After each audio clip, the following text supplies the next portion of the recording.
what to do when right goes wrong. Is there any justifiable reason for my heart being broken? Is there any purpose in my pain? Can you make sense out of my sadness? Or did I just go through all of that for nothing? It's about the obstacles. It's about the challenges. It's about the pain that you endure along the way. Stand on the platform, but when that happens, your mind has to immediately shift back, because now you felt and tasted something that you can only get through winning. Are you willing to do it again? If you're willing to suffer, and I mean suffer, your brain and your body, once connected together, can do anything. You have to do the process. The process is non-negotiable. It's just, you have to do it. It's about the grind. Do you have the courage to think? Because if you can think, you can change. You can move, you can evolve, you can grow, you can become. You are one idea away. Your credit is not a problem. Your car is not a problem. Your situation is not a problem. Your thoughts are the problem. As a man thinketh in his heart, so is he. Everything starts in the thoughts you think. You are no better than the thoughts you think. If you think little, you go little. If you think weak, you go weak. What I need you to do is I need you to find a reason to keep going. And if you can find a reason to keep going, I know you're strong enough. Every human has what it takes to get past whatever they're going through if they decide to. If you want to level up your character, then you need to get out here and do it. That's the game. Go look in the mirror right now. Humble yourself. Stop sitting there with an ego. Realize you ain't shit. You need to be around brave men. You need to be paying attention. Listen to the truth. I wasn't born this way. I absolutely not really made myself this way. And any single one of you men out here can do the same thing. If you're a man, you have duty, you have honor, you have things you should be doing regardless of how you feel. You should get up and do what needs to be done. And to me, those are the individuals that win in life. I'm asking you, will you stay mediocre for the rest of your life?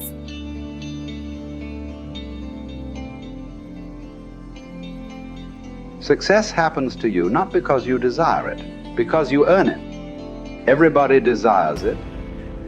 It comes only if you're capable of it. You know, we say in yoga, if you keep one eye on the goal, you have only one eye to find your way. That's not a good way to play a game. It's better both your eyes are on the game. The winning the cup and the accolades are things which happen because we play a game well. It's not because we want them, it'll happen. Because we play well, it happens. So it's always best that we keep our eyes, our body, our mind, everything focused on just one thing. That is when a human being functions at his maximum efficiency. If everything is focused in one way, your body, your energy, your mind, everything is organized in just one direction. A person who's going in one direction will go somewhere. A person who's trying to go in 5 different directions will not go anywhere. For one who is seeing this life as a stepping stone for a larger possibility, for him, there is no failure. For one who is looking at the simple events of this life itself as the goal of life, for him, there is failure and success.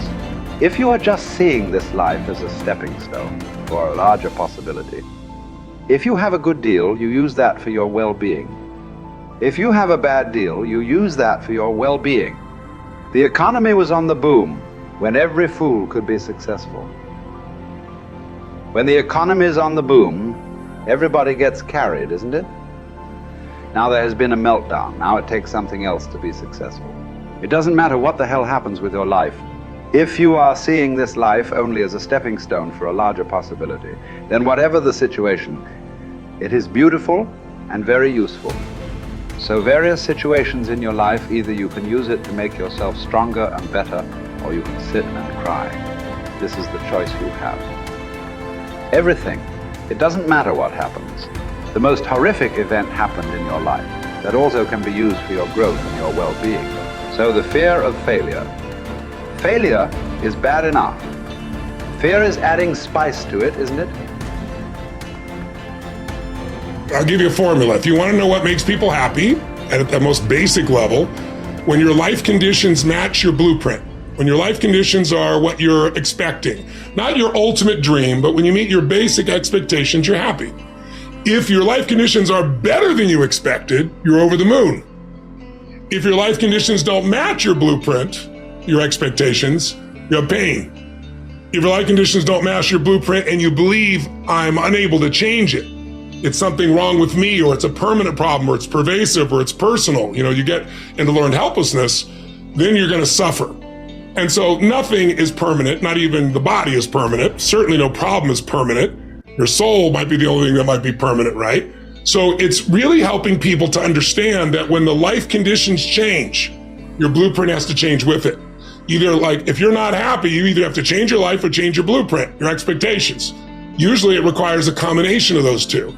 So often what you say people is slighting is their life conditions changed, and then what they were doing wasn't enough to make them feel the way they wanted to feel, and so then they adapted to an old style of coping. They went back to smoking or drinking or eating or yelling at people or whatever the pattern may be. But that's because they didn't continue to grow. And so that's why it's not a static thing with me. I teach people not just, okay, you're going to make these changes in your values.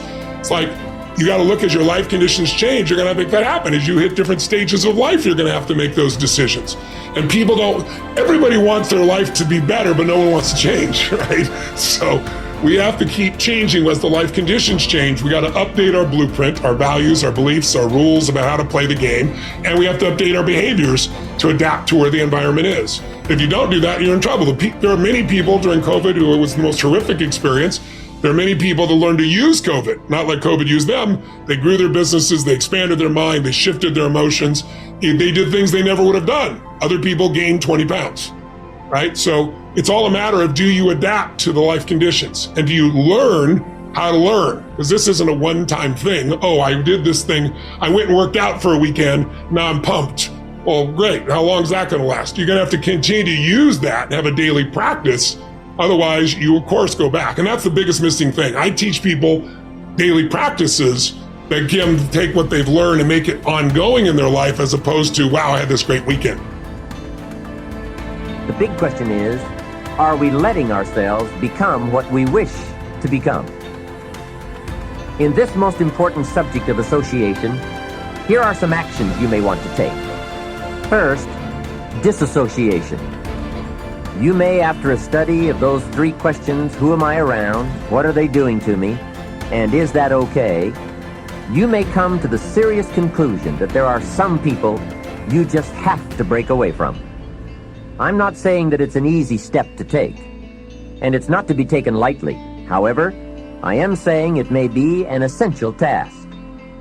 You may just have to make that hard choice not to let certain negative influences affect you anymore. Remember, it could be a choice that saves the quality of your life. The second action you may want to take is limited association. It could well be that you are spending too much time in a certain area of your life with a certain group of people. It's easy to put time and effort in the wrong place. The guy spends 3 hours at the ball game and 30 minutes listening to the sermon. See, that's called out of balance. 30 minutes for spirituality, 3 hours for entertainment. That doesn't weigh well 5 years from now, 10 years from now, when you take a look at the sum total of your values in your life. Here's one of the easy ways to end up with a mediocre average life: spending major time on minor things.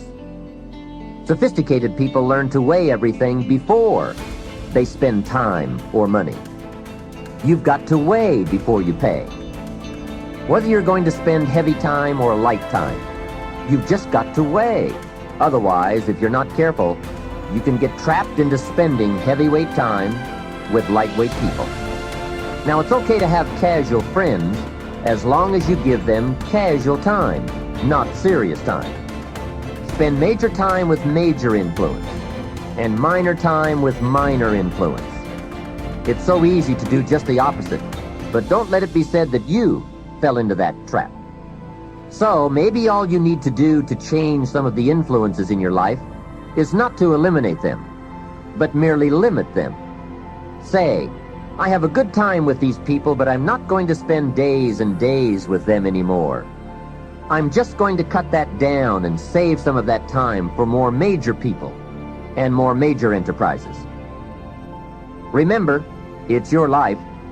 You can spend your time with whomever you want and whenever you want. But you didn't invest in this program for me to kid you. Take a look at your priorities and your values. We have so little time at our disposal. Wouldn't it make sense to invest it wisely? If you have only $100 in your pocket, it's okay to spend 20 for fun and put 80 toward your important values and commitments. But would you be happy reversing those percentages? Better to put the majority of your money where you know it will get you a positive return, rather than put it where the taste is brief and the results are poor. Of course, you must be the judge. You must determine whether the situation and the people call for disassociation or limited association. But remember, if it isn't taking you where you want to be 5 years from now, 10 years from now, now is the time to fix it.